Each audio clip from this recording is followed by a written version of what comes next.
90 సంవత్సరాల ముసలావిడ మీద 24 ఏళ్ల వయస్కుడు రేప్ చేసిండు. అసలు ఎటు పోతుందో ఏమైతుందో అస్సలు అర్థమవుతలేదు. అంటే రోజు రోజుకి ఈ సమాజంలో పెళ్ళిళ్ళన్నా బంధాలన్నా ఎక్కడ కూడా ఇంత కూడా వాళ్ళకి అంటే వాల్యూ ఇద్దాం అనేది ఏది లేదు. ఏజ్తో సంబంధం లేదు, బంధంతో సంబంధం లేదు.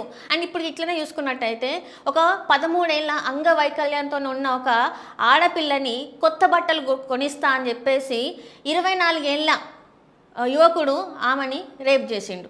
ఆమెను రేప్ చేసుడే కాదు, ఇంకా అందులో చాలామంది అమ్మాయిల అంటే ఆయన ఫోన్లో చాలామంది అమ్మాయిల అసభ్యకరమైన ఫోటోలు కూడా ఉన్నాయి, వీడియోలు కూడా ఉన్నాయి. ఇవన్నీ ఇప్పుడు పోలీసుల చేతుల్లో అయితే ఉన్నాయి. సో ఇప్పుడు చూసుకున్నట్టయితే ఏజ్ అనేది మ్యాటర్ కాదు.